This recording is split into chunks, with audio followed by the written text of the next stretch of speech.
सुंदरपुर गांव में एक बंकू नाम का सब्जी वाला रहा करता था।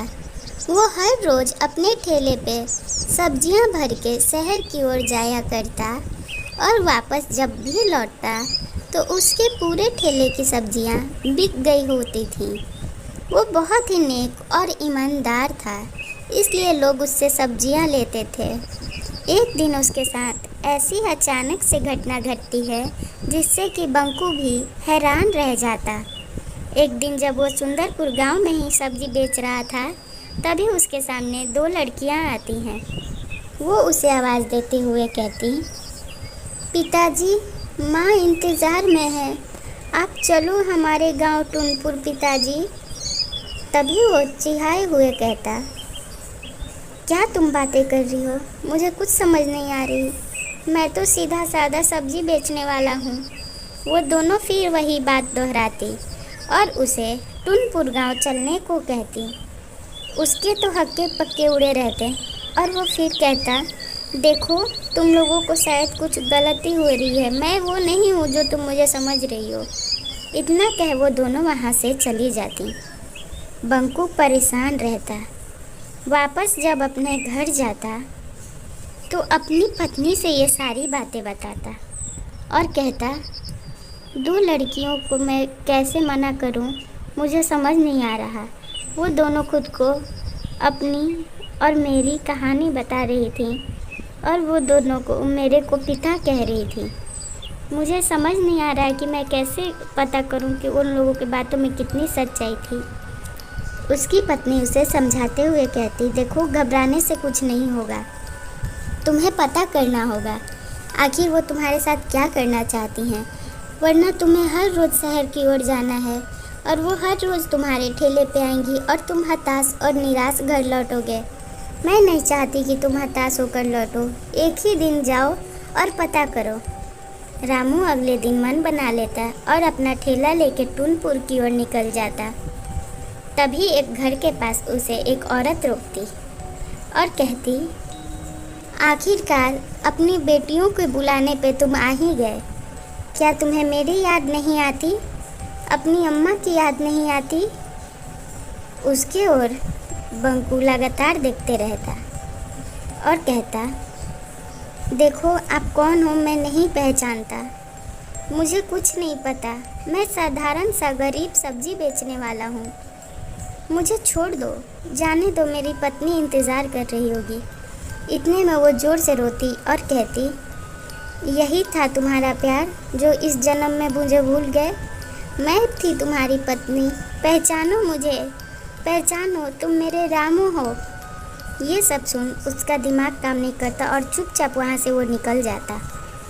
जब वो रात में लौट रहा था तो बारिश तेज़ हो जाती और बहुत तेज़ बारिश के वजह से वो साइड में ठेला रोकने की सोचता। तभी उसे पीछे से कोई आवाज़ लगाता।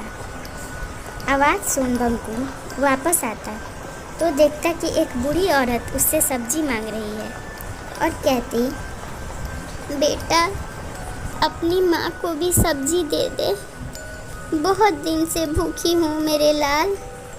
ये सुन बंकू कहता, अरे हाँ माँ जी, आप बोलो, आपको ऐसे बोलने की ज़रूरत नहीं है। मैं हर रोज़ आपके घर के पास सब्जियाँ दे जाया करूँगा। वो कहती, मुझे पहले तुझे जी भर के देख लेने दे मेरे लाल। कितने दिनों से मेरी आंखें तरस गई थी। मैं यहाँ कैद थी, इसलिए तुझे नहीं देख पाई। कैद? कहाँ थी आप कैद? इतना कहते ही वो अपने असली रूप में आती और कहती, देख मेरा असली रूप, मैं तेरी माँ हूँ। बंकू लगातार बहुत सारे सवाल पूछने लगता और खुद को बख्शने की बात करता। वो पिशाचिनी कहती, तुझे मुझसे घबराने की ज़रूरत नहीं है, तू तो मेरा बेटा है, मैं तुझे कुछ नहीं कर सकती, तू फिक्र ना कर। उधर बंकू के घर वाले भी परेशान हो रहे थे। इधर उसकी माँ उसके दिमाग में कुछ ऐसी शक्तियाँ डालती जिससे कि बंकू को अपना पिछला जन्म याद आ जाता। वो बंकू को गायब कर देती। बंकू के गांव वाले ढूंढते ढूंढते उस सुंदरपुर वन के पीछे आ जाते। तभी वो लोगों को वहाँ किसी की आहट सुनाई देती और एक पेड़ के नीचे रुक जाते। बारिश की कहर की वजह से वो लोग आगे नहीं बढ़ रहे थे, तभी एक औरत आती और कहती, अरे भाई साहब, आप लोग इधर क्या कर रहे हैं। वो औरत बंकू की पत्नी ही रहती है। वो लोग उसे देख चकित हो जाते और कहते हैं, अरे भाभी जी, आप इधर, आपने ही तो हमें यहाँ बोला था उसे ढूंढने के लिए ताकि हम लोग ढूंढ के लाएं। आप ऐसा क्यों हमसे कह रही हैं जैसे आपको कुछ नहीं पता है। वो उन लोगों को देखती, फिर वहीं बैठ के कहती, नहीं नहीं, मुझे लगा आप लोग अपने अपने काम में व्यस्त होंगे, तो फिर मैं खुद ही निकल गई थी उन्हें ढूंढने। एक काम करो, आप लोग वापस लौट जाओ, मुझे नहीं ढूंढना मेरे पति को। गांव वाले वापस नहीं लौटना चाहते थे। तभी वो पीछे नाटक करते हैं। वो चुड़ैल अपने असली रूप में आती और गांव वालों को सजा देना चाहती। वो कहती, अगर जान प्यारी है तो वापस लौट जाओ। उनमें से कुछ बड़े बूढ़े थे जो कि लगातार मंत्र पढ़ना शुरू कर देते, इसलिए उस चुड़ैल की शक्तियाँ उन लोगों पर काम नहीं करती। वो अपनी जादुई छड़ी से उन लोगों को ये सारी घटना के बारे में भुला देना चाहती थी ताकि वो बंकू को अपनी दुनिया में हमेशा के लिए रख ले। कुछ गांव वालों पर असर कर जाती उसकी शक्तियाँ और वो लोग भूल जाते हैं, लेकिन उनमें से कुछ गांव वाले झट से उसी स्थान पर तांत्रिक को लेके पहुंच जाते हैं। तांत्रिक के आते ही वो पिशाचनी ना चाहते हुए भी सामने आ जाती है। तांत्रिक बाबा उससे बंकू के बारे में पूछते हैं और कहते हैं, देखो, बंकू के परिवार वाले हैं, उसे छोड़ दो, बहुत परेशान है वो लोग, वो तो बेचारा गरीब सब्जी बेचने वाला है। इतना सुन वो औरत उससे कहने लगती, वो मेरा बेटा है और उसे सब कुछ याद आ गया है, तुम लोगों को बीच में आने की ज़रूरत नहीं, मैं पिछले जन्म से अपने बेटे के इंतज़ार में हूँ। तांत्रिक बाबा समझाने की कोशिश करते हैं, देखो, तुम अब मर चुकी हो और उसका दूसरा जन्म हो गया है, तुम्हें मैं मुक्ति दिला दूंगा।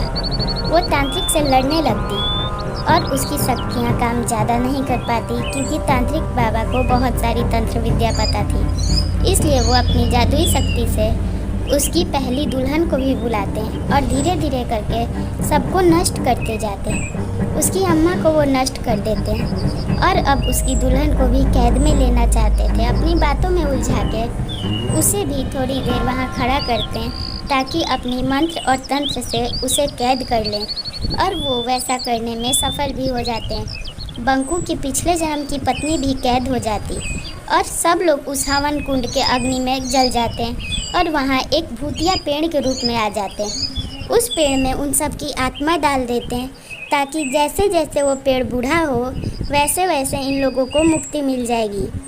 वो पेड़ पहले से ही बहुत बड़ा हो जाता और गांव वाले कभी भी उस पेड़ के तरफ नहीं आते और धीरे धीरे करके वो पेड़ बूढ़ा होता और सबको मुक्ति मिल जाती और शांति से चले जाते। बंकू भी अपना ज़िंदगी शांति से जीने लगता है। ऐसी कहानी के लिए चैनल सब्सक्राइब कर।